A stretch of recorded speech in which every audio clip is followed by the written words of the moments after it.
Nunca fui una persona supersticiosa. Crecí en una casa donde todo tenía una explicación. Si algo se caía, era por una corriente de aire. Si alguien oía un ruido raro, era una cañería vieja.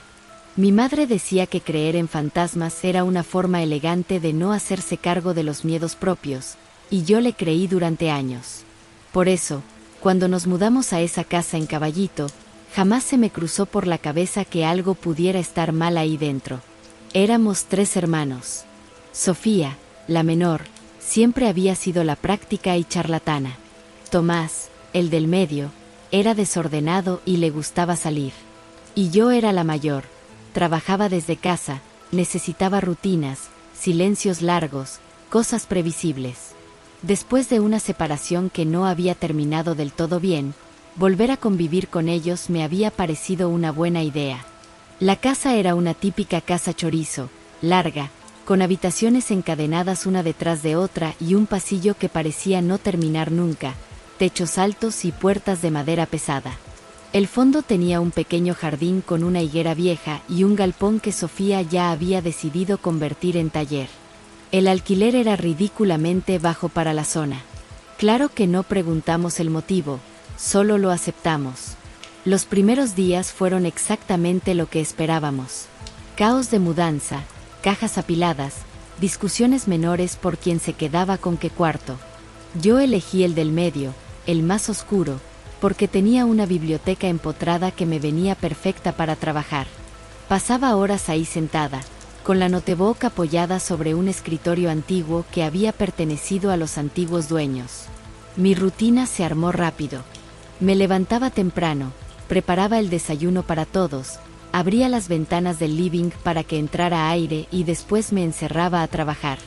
Sofía salía antes del mediodía, Tomás, más tarde, siempre apurado, siempre olvidándose algo. Me quedaba sola casi toda la mañana, y esa soledad, lejos de incomodarme, me resultaba necesaria. Fue durante una de esas mañanas cuando noté la primera cosa rara. Estaba ordenando una caja con objetos viejos que había traído de lo de mamá. Fotos, papeles, recuerdos sin demasiado valor. En el fondo encontré un muñeco de tela, bastante gastado, con un ojo cosido más arriba que el otro. Lo dejé sobre un estante bajo de la biblioteca, más por descarte que por cariño, y seguí con lo mío. Al rato, fui a la cocina a buscar agua, pero cuando volví, el muñeco ya no estaba donde lo había dejado.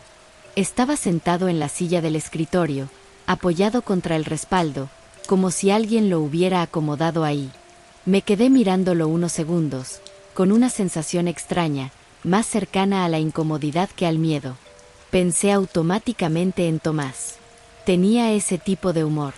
Lo levanté, lo devolví al estante y seguí trabajando sin decir nada. Esa noche cenamos los 3 juntos. Hablamos de trivialidades, de trabajo, de cuentas. Sofía comentó lo silenciosa que era la casa de noche, y Tomás bromeó con que parecía una casa de viejos, pero en definitiva, a los 2 les había gustado. Antes de irme a dormir, pasé por mi cuarto y volví a ver el muñeco. Esta vez estaba en el suelo, apoyado contra la pared, mirando hacia la puerta. No sentí miedo, pero debo reconocer que ya era algo raro. Lo levanté, lo guardé dentro de la caja y cerré la tapa con fuerza, solo para estar segura. Después apagué la luz, me acosté y tardé bastante en dormirme, no por terror, sino por esa sensación molesta de cuando algo no encaja del todo, pero todavía no sabes por qué. Esa fue la última noche en la que pensé que todo lo que pasaba en esa casa tenía una explicación lógica. Empezaron a pasar más cosas raras. Al principio eran cosas mínimas, que podrías dejar pasar. El sonido de pasos livianos corriendo por el pasillo, siempre rápidos y breves, no duraban más de 5 segundos. La primera vez pensé que era Tomás, que había vuelto porque se había olvidado algo. Me levanté y llamé su nombre, pero nadie respondió. Otra mañana encontré marcas en el vapor del espejo del baño. No eran dibujos complejos, solo líneas torcidas. Un círculo mal cerrado, un intento de carita feliz. Me quedé mirándolas un rato largo, con la toalla colgándome del hombro. No eran cosas que solían hacer mis hermanos. Sophie, Pregunté después, cuando la vi. ¿Estuviste en el baño hace un rato? Ella negó haberse acercado al baño cuando yo me bañaba, y Tomás ni siquiera se había despertado aún. Yo no insistí más, lo atribuí al cansancio y la imaginación. Poco a poco, empecé a notar que ciertas cosas se repetían cuando estaba sola. La radio se encendía de golpe en una emisora infantil, la persiana del fondo aparecía levantada apenas unos centímetros, como si alguien hubiera querido mirar hacia afuera y no hubiera alcanzado. Las noches se convirtieron en pesadillas constantes, pesadillas que tenían una calidad vívida. Me despertaba sobresaltada a las 3 o 4 de la mañana. Una de esas noches soñé con una nena. No vi su cara. Solo recuerdo que corría por el pasillo, descalza, con un camisón largo color azul. Se reía y yo la seguía, pero nunca lograba alcanzarla. Desde ese momento, algo cambió en mí. Me convencí que debía tratarse del espíritu de una niña, una que le gustaba mucho jugar. Así que empecé a hablarle, no de forma consciente al principio. Eran comentarios al aire, frases sueltas. Una tarde, mientras cocinaba, escuché una risa corta y ahogada, claramente infantil. Luego, sentí un empujón fuerte en la espalda, parecía un gesto de juego, pero pasado de fuerza.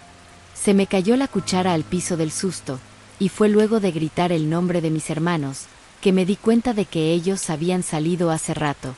«Podemos jugar», dije en voz baja, sin saber bien a quién le hablaba. «Pero no me asustes así». Para ese momento, yo ya había aceptado algo sin decirlo en voz alta. La casa no estaba vacía. Lo hablé con Sofía y con Tomás, pero ellos dijeron que nunca habían visto ni oído nada fuera de lo normal. Me recomendaron ir al médico, lo cual me hizo enojar un poco. Sentía que no terminaban de creer del todo lo que les contaba. Aún así, seguíamos siendo cercanos. Por las noches cocinábamos juntos, jugábamos a algo o veíamos películas. Uno de esos pequeños rituales era el de la ducha. A Sofía le gustaba, por alguna razón, sentarse en el inodoro a charlar mientras yo me bañaba. Decía que el sonido del agua la relajaba.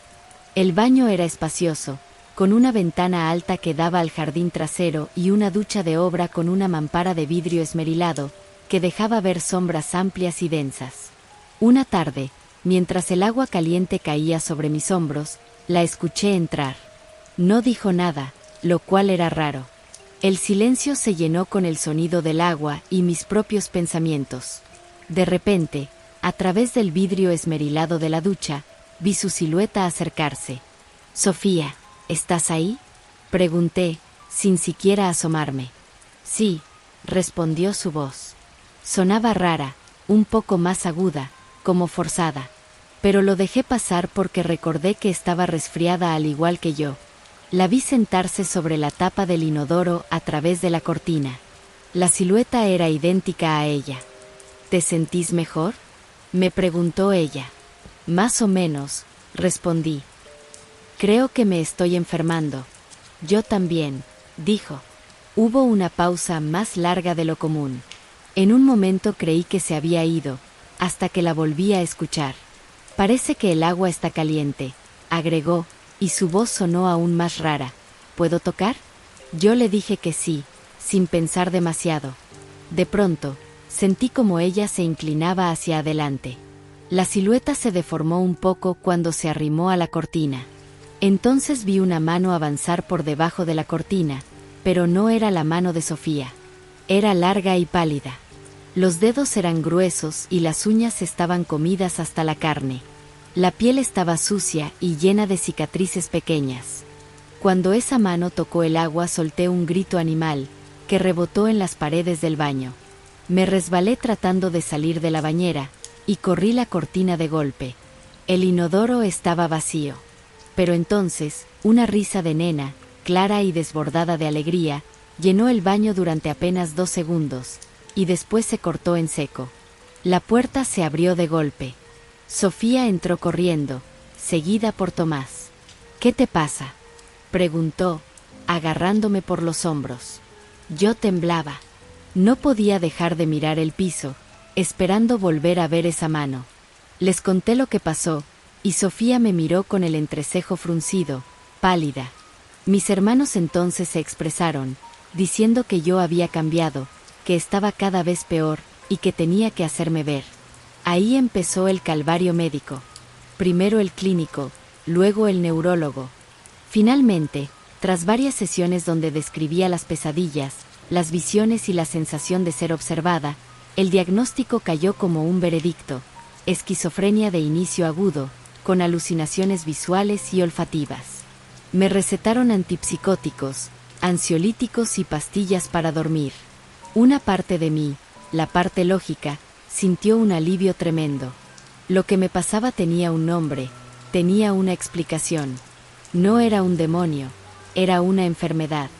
Empecé el tratamiento farmacológico, pero las drogas no borraron las visiones, las hicieron más nítidas. A partir de ahí, los juegos de la niña cambiaron. La risa seguía, pero ahora sonaba más cerca, más clara. Las luces se apagaban a veces, cuando yo entraba a una habitación. Y lo peor, empecé a sentir que algo esperaba mi reacción, que cada susto era una prueba. Como si alguien quisiera ver hasta dónde podía llegar. Una tarde, puse la pava en la hornalla. Tenía la cabeza pesada y los ojos ardiéndome de cansancio. Me apoyé en la mesada mientras esperaba que hirviera. En la cocina no había nadie más. Lo sé porque Tomás estaba con un amigo en el fondo, y Sofía dormía la siesta.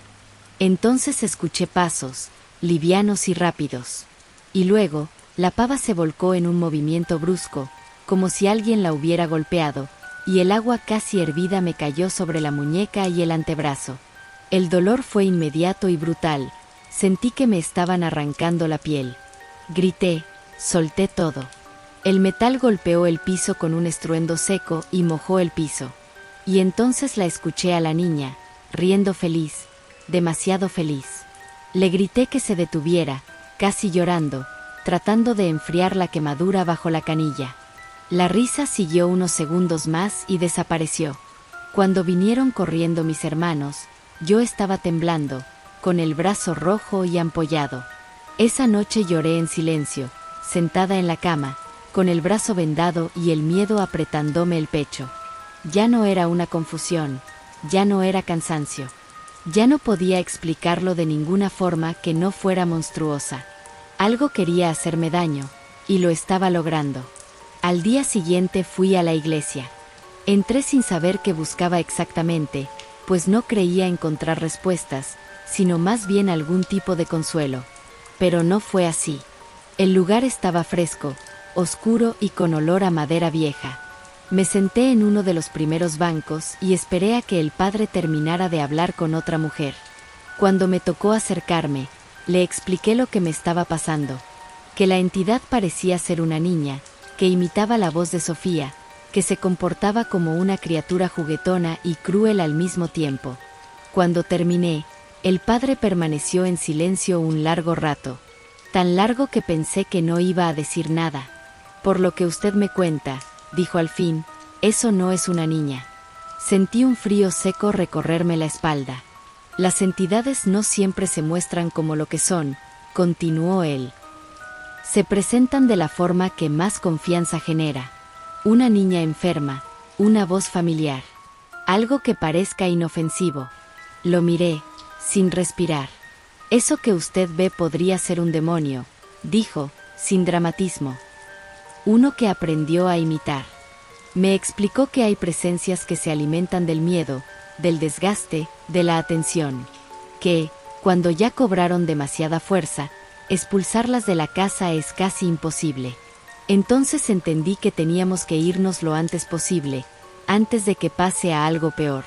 Al día siguiente les dije a Sofía y Marcos que nos mudábamos, y no hubo discusión, ellos también estaban exhaustos. Nunca habían visto nada, pero habían sentido la presión, el cambio en mí. La semana siguiente fue una carrera contra el tiempo. Buscábamos departamentos de día y sobrevivíamos de noche. Yo casi no dormía. Vivía con el cuerpo en tensión, como si esperara un golpe que sabía que iba a llegar. La última noche antes de mudarnos me despertó un ruido seco y violento. Un golpe contra la puerta de mi habitación. Pensé que era Sofía, así que la llamé un poco temerosa, pero nadie respondió. El segundo golpe hizo vibrar el marco. Me tapé hasta casi la cabeza y esperé. De repente, la luz del velador alcanzó a mostrar una sombra proyectada sobre la puerta. Pero no era la silueta de una nena, como al principio creí. Era una figura alta y fornida, con dedos gruesos y muy largos, y algo que parecía colgarle de la cabeza, como pelo húmedo o carne suelta. El tercer golpe fue tan fuerte que sentí como la madera se arqueaba. La figura desapareció en un abrir y cerrar de ojos, pero los golpes se hicieron constantes, uno detrás de otro, cada vez más rápidos y desesperados, como si quisiera entrar lo antes posible. Yo estaba paralizada, acostada en la cama, con el corazón apretado y los ojos húmedos. Cuando tras unos minutos el ruido cesó, el silencio fue aterrador. Estaba esperando que algo aparezca y salte sobre mi cama, pero por suerte no sucedió. Aún así, no me atreví a abrir la puerta hasta que salió el sol. Esa mañana llamé al primer departamento disponible y lo acepté casi sin verlo. Solo necesitaba irme, porque esa noche entendí algo con absoluta claridad. Ese demonio se había enterado de que nos íbamos, y estaba enfurecido. Nos fuimos al mediodía siguiente. En el departamento nuevo, pequeño y luminoso, las pesadillas cesaron de forma instantánea. La sensación de ser observada se esfumó, al igual que las risas y los golpes. Reduje la medicación bajo supervisión médica, y con el tiempo la dejé por completo. Nunca más tuve una alucinación. Los psiquiatras lo atribuyeron al cambio de entorno, a la reducción del estrés, pero yo sé que ese demonio sigue ahí, esperando a que alguien más llegue, y sus intenciones, sé que no son nada buenas. Así que ya saben, no todo lo que se presenta como inofensivo lo es. A veces es simplemente algo que aprendió a parecer familiar. Por las dudas, hoy a la noche, antes de apagar la luz, fíjense bien quién anda caminando por su casa. No vaya a ser que su mascota los haya estado engañando todo este tiempo. Si llegaste hasta acá es porque el video te gustó, así que regálame un pulgar arriba y una suscripción. Así juntos podemos crear una comunidad muy activa. Sin más que decir, me retiro.